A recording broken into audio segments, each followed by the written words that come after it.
Hey, what's good, YouTube? Welcome back to my channel. This video we will be focusing on Vue 3, the new and upcoming release. We're going to try to build an application using it. I didn't want to use like the stable one 2.0 because that's going to be not obsolete real soon, but everyone's going to be moving over to Vue 3 by the end of this year. So I hope you enjoy and I hope you stick around.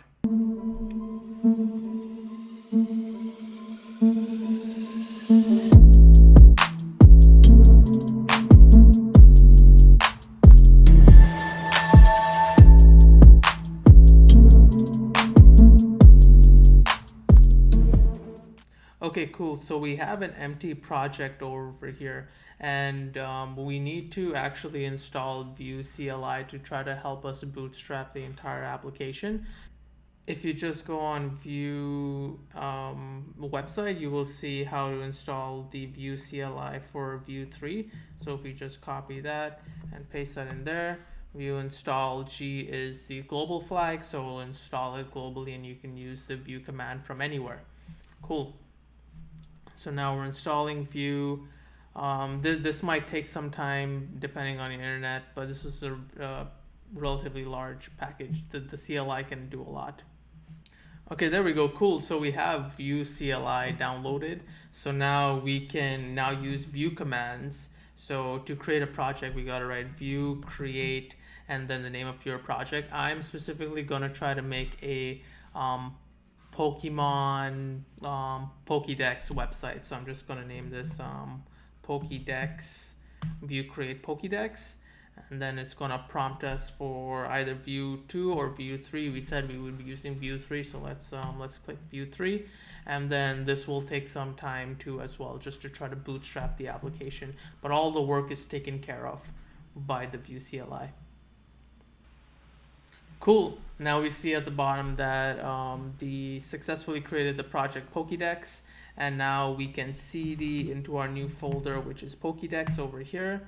Let's actually open a new VS Code window. Close this and make this bigger. Cool. So now this is our Vue project over here. So we have like the straight npm package.json. The scripts have already been put in terms of linting, serving, and building the application. Source is where we will be doing most of our work. In fact, all of our work. This is where our code will go in to try to make the web pages, make them dynamic, modify states, so on and so forth. So let's give this a shot. So we do npm start serve, npm run serve over here, and this will actually run the current application. There's like this nice little web page that shows that Vue is actually working. So we go here, it's available on localhost, and we have our application. Oh, the video's done. No, not yet. Okay, so this is our application. So what Vue gives outside of the box, just to show how it works. It gives a few documentations and stuff over here, but we're just gonna remove this now and start building our web page. Cool. So actually, let's leave this open. So all our work is going to happen inside the app.vue. Just to go through what's going on. So there's a hello world component, and we're passing a prop over here by the name of message, and it says welcome to your Vue.js application. And if we go to our hello world component over here, we see that props is getting passed, and it's meant to be a string. And then this is how you print your variables to the web page. You use the double curly braces, and then you put your variable name inside there.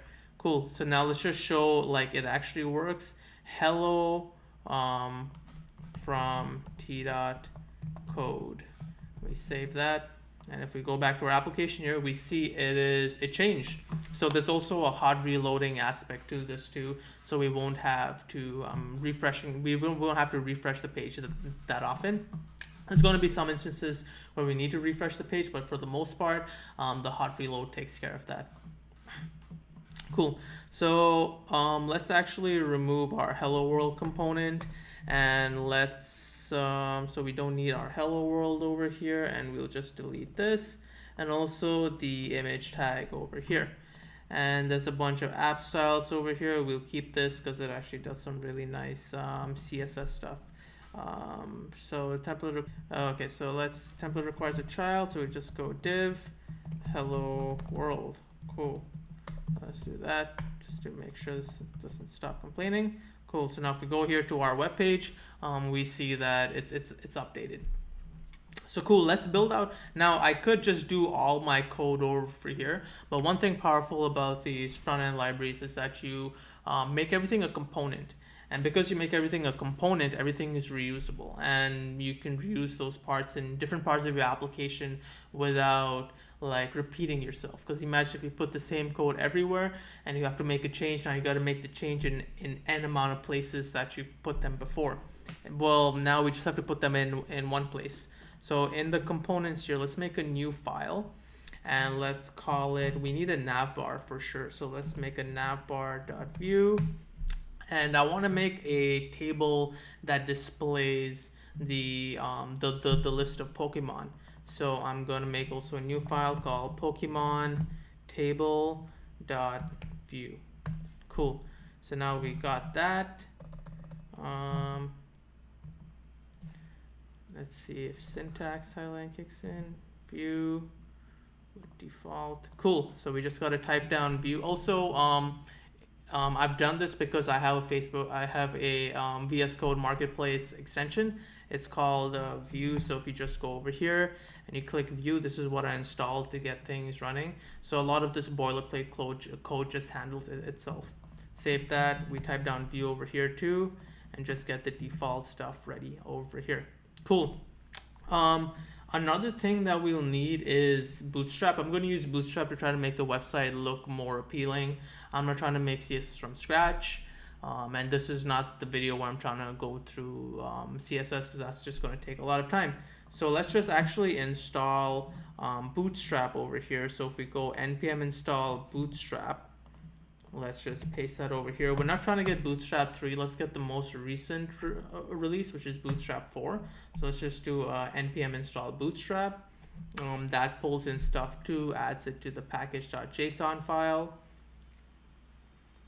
Cool, and we go to our package.json. We see now we do have Bootstrap 4 over here, 4.5. So we should be ready in that concern. One more thing we need to do to make Bootstrap work, we actually need to add it over here. So it's import Bootstrap. So we can use the CSS throughout the entire application. We got to put it in the main file. And we also got to import Bootstrap /dist /CSS /bootstrap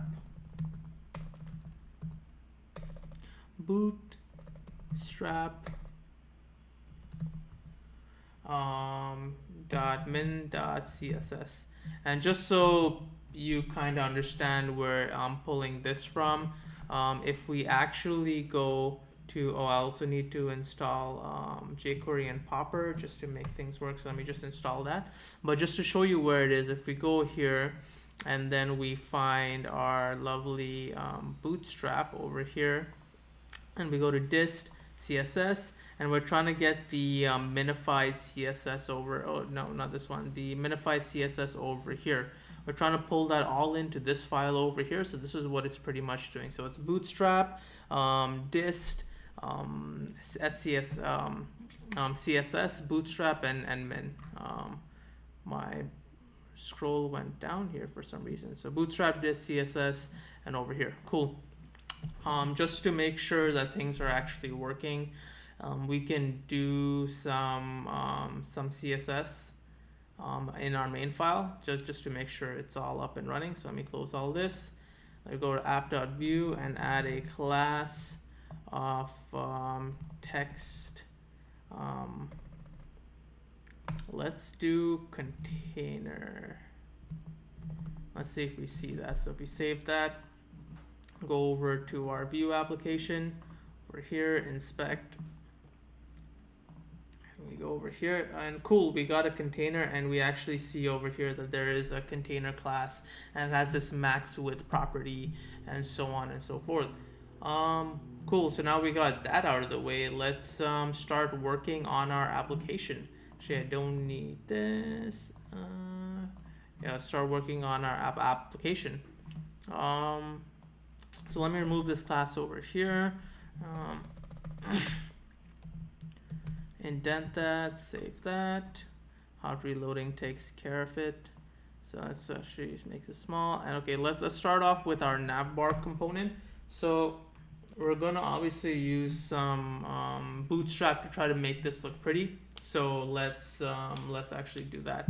So we start with the nav HTML with a class navbar expanded medium navbar light and beach background color, which is also light. Cool. So I do highly recommend learning Bootstrap if you really want a quick, easy way to try to get your application up and running. It's really good, very easy, and it's like a standard. Once you know this, you can use many other CSS frameworks as well. Okay, so now we have our image tag over here. So actually, we have an A tag over here, and it has a href. Where it takes you back to your home, and it does have a class of navbrand. Cool. And let's close that over here. And inside here we will actually add an image. Class equals margin right 2, width equals 40, height equals 40. Cool. And now we're just trying to find just an image that we can use. Cool. So I found this image over here. Oops, very long, but yeah, I found this image. This should do the trick for our use case. So now we got our nav brand over here. Now we just got to add some other stuff. So class equals ml auto, margin left auto. And then over here, also add a router. Let's add a button. I should add a button that helps us log in and log out. So we add the class of btn primary, outline primary.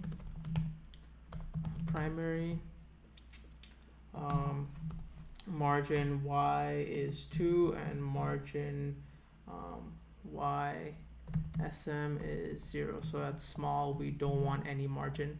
And then over here we will do login and log out. Oops. Login, and then we close the button tag. And then just for the sake of time, let's just actually copy this and paste this over here, and this will be our logout functionality. We saved that. Let's see if I'm missing anything. No, I haven't. So now we can actually go over here and name our component. So we'll name our component navbar. And now we should be able to go to our app.view over here and import navbar from component navbar. Cool. And now since we have that, we can drop our navbar component in here, and now we have access to using our navbar in our page. Navbar. This would be a self-closing tag. We save that. There's some problem with the image. Oh, it's missing an end tag, I see. So if we go here and just do that. Cool. Now if we go back to our application, here is our here's our nav bar pretty much. There's something going wacky with the app. The app has a margin at the top, so let's actually try to remove that. I think I know where that is. Here, margin top 60. So if we actually remove that and we go back, cool. So now we have our nav bar at the top. We have our two buttons for logging in, logging out, which we will build soon. And then we have our main component over here. This is like the main step for like building the application. we just made our first component, and now we can reuse it in different parts of the application by simply just importing it and then putting it inside the component object over here. Cool. So now let's work on the Pokemon table over here. So starting off with our Pokemon table component over here, let's add an h1 and just say list of Pokemon, close the h1 tag, and then over here we will start making our table.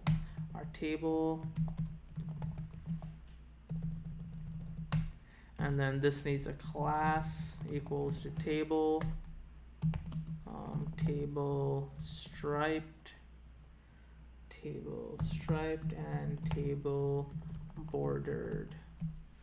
And outside, let's actually enclose this within a container so it looks nice and responsive.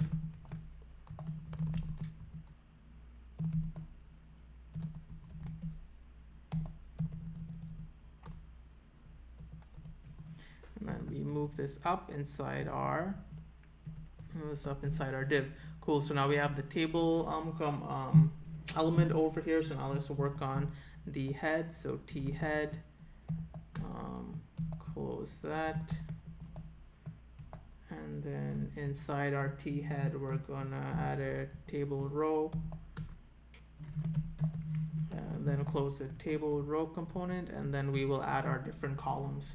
So th is, we need 3 columns. So let's actually copy this. 1, 2, 3. And over here we'll just say ID. Over here we'll say name of the Pokemon, and then we'll try to have a view more button that will take us to a more in-depth page of like what what other information can we get about the Pokemon. Cool. So now we have the table head. So let's do the t body.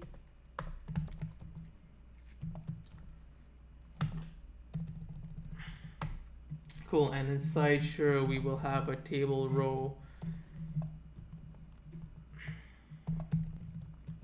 And we will have to iterate over data over here.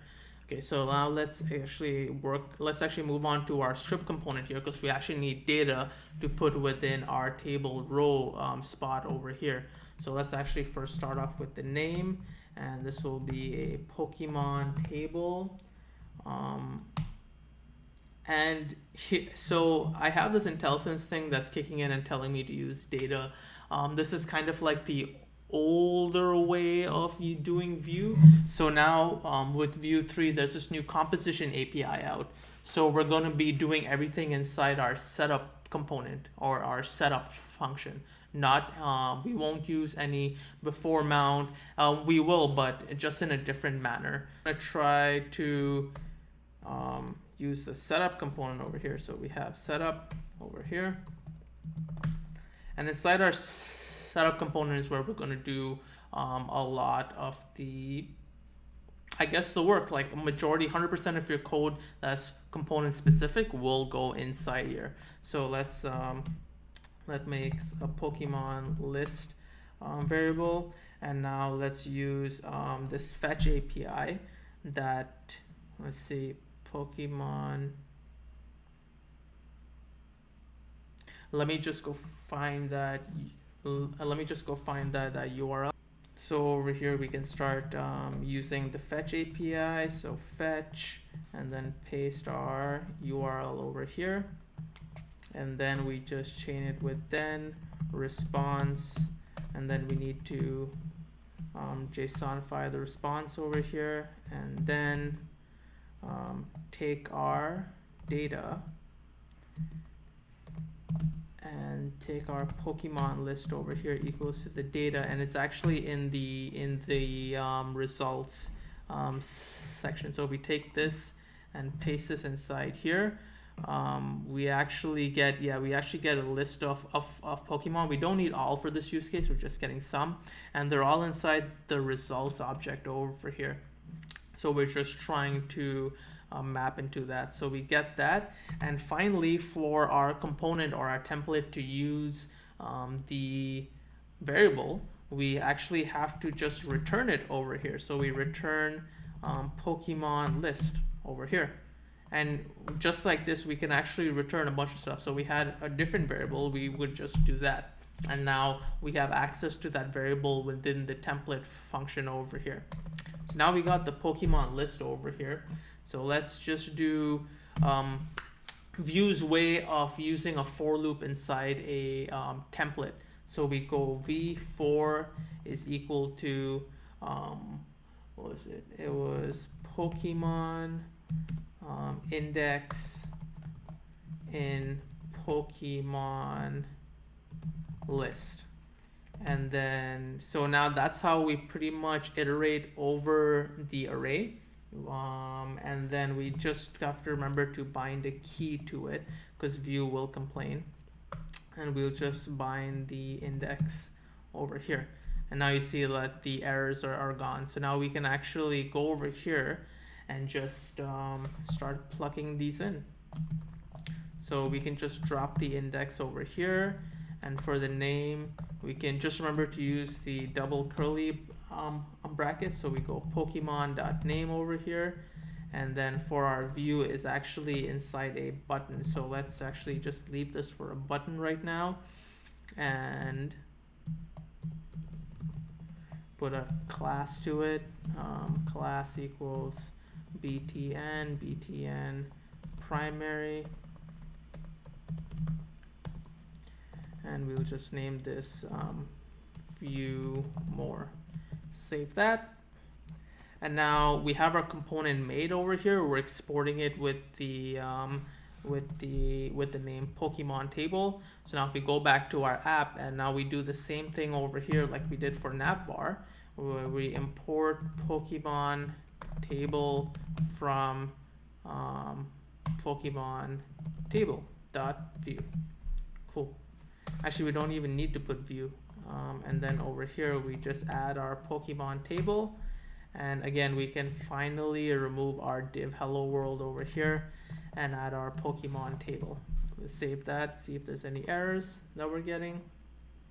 Go to our, so now we see like the list of Pokemon is showing up, which was actually what we put over here. So our list of Pokemon are showing up. We're using the fetch API to get the data. So let's see if that's coming through. We go to the network and yeah, we actually are getting the results over here. Cool. So all the API stuff is working. We're just got to figure out what's going on inside here. Oh yeah. So one more thing is that, so we're making our variable over here and we are populating the data inside it, but we are missing one thing. None of these variables are state, like they aren't reactive. And the way Vue handles that in Vue 3 is this thing called ref. So if we go here at the top and we import ref from Vue over here, save that, and now we make our Pokemon list equal to a ref of an array. So we save that, and now we actually have now a reference to this. This is now a reference to Pokemon list now that the template can use. And to also update it using ref, we actually gotta reference it by saying .value over here, and that stores the result inside this ref. Ref is just this this entire object that just listens to events that are changing. So it's not exactly just an array, it's like this entire proxy API that you can look into. Vue actually does a good job explaining it. In the background, it's like this proxy API that's available. So inside, this is just a giant, very complex object. So we change that to value over here, we save that, and if we go here, boom, we have our table over here showing all the different Pokemon available. So we have Bulbasaur, Ivysaur, Venusaur, Charmander, and so on and so forth.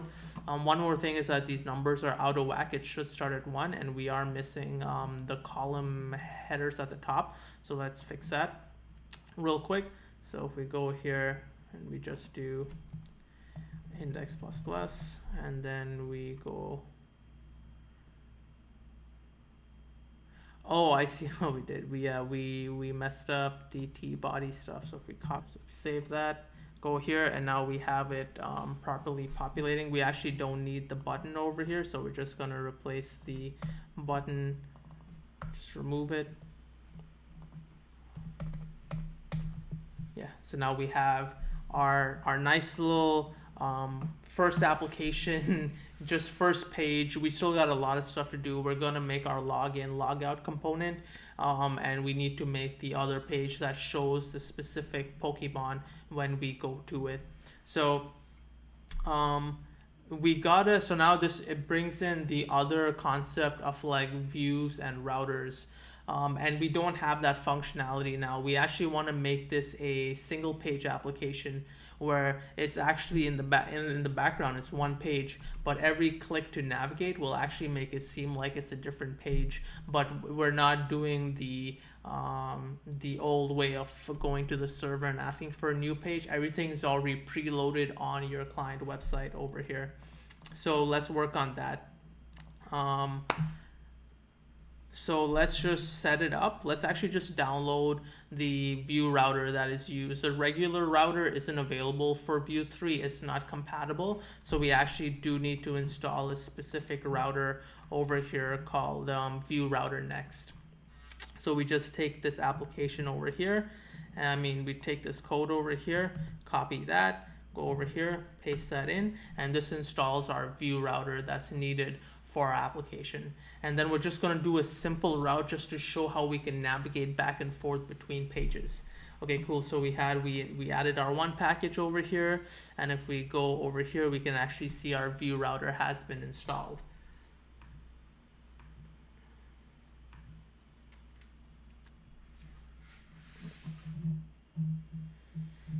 Okay, just to show that there's another page, just to show how it works also, we're gonna make a new component file over here. We're just gonna call it login view, right? And let's just use the usual Bootstrap that comes with this.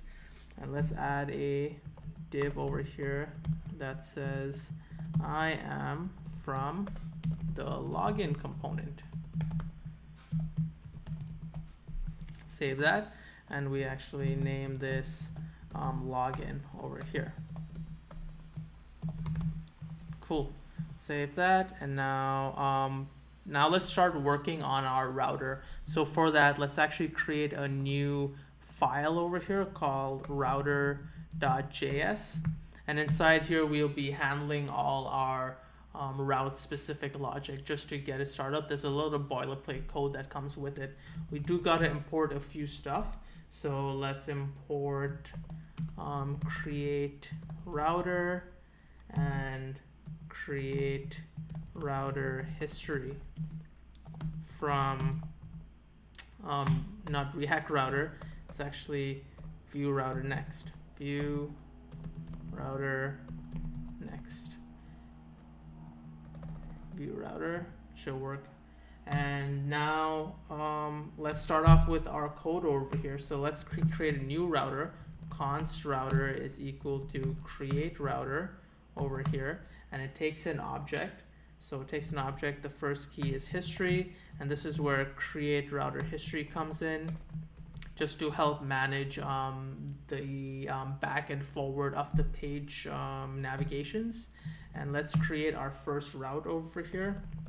Everything will be handled inside this array. It's basically an array of routes, and we will have our main page over here.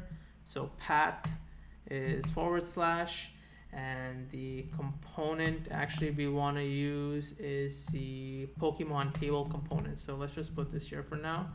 Pokemon table component, or actually I think we just named it Pokemon table. And over here, let's just give it a name.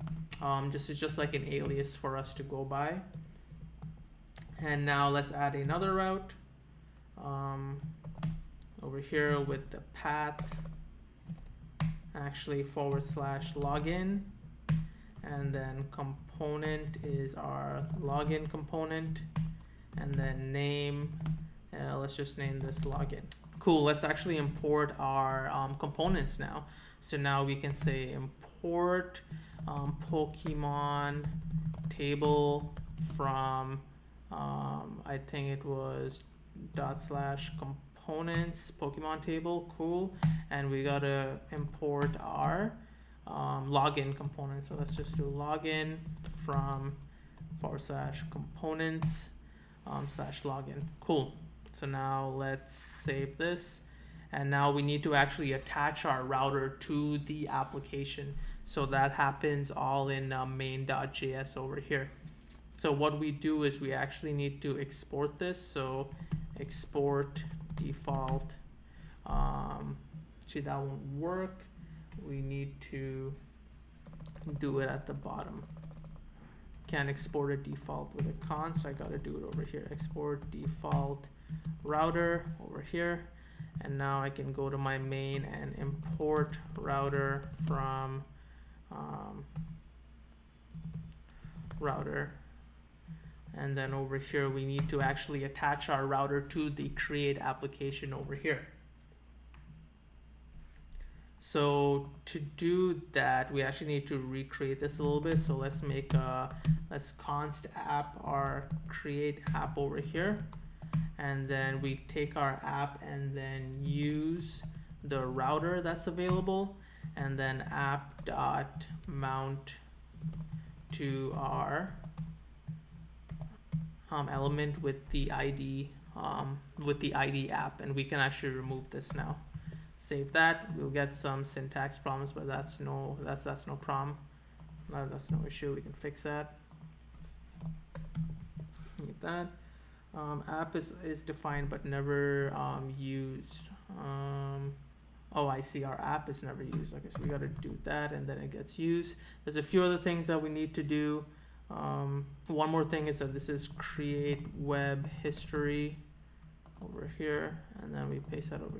Oops, paste that over here, and then that fixes that. And one more thing is now we got to do all our magic inside here. So you know how we have the Pokemon table over here? We actually don't need that anymore. So we can remove our Pokemon table. And now all we have to do is router view. Router view over here, make it a self-closing tag. If we save that, and let's see if it works. So let's refresh this page. Oh, and then it seems like everything looks exactly the way it was, which is good. That means our application didn't break. And now we want to go to our login component. Let's actually just do /login over here. I am from the login component. Yay, we did something good. So now this is just showing how routing happens. Let's actually change this login button and this this A tag over here to help us navigate between the two pages. And you know how we made it into components, so now we only got to change it in one place. So let's actually go back to our main over here, and let's go to our navbar. And now over here, instead of using the A tag, we can use router link. And then actually, let me just copy this and paste that over here, paste that over here, and paste that over here. And router link, instead of using href, it actually uses the to-prop. So we're going to use the to-prop over here and the to-prop over here. And we're going to say that we're going to go to the login component using this button. So we save that. Page looks good. Looks ready. We hit login, and there we go. We navigated to a different page. Even the route at the top changed, and if we click this again, we get navigated back to our home page. And that's a little gist of using routers and stuff like that. I'm gonna stop the video right here because it's getting longer, but stay tuned because next video, we're gonna build our login component. We're gonna build our Pokemon when we're viewing one Pokemon component, and we're gonna navigate through all those pages, and we're gonna link all of them to a view state. So next video, we're gonna be using view state. So hope you stick around and hope you enjoyed this video, and see you next time. Peace.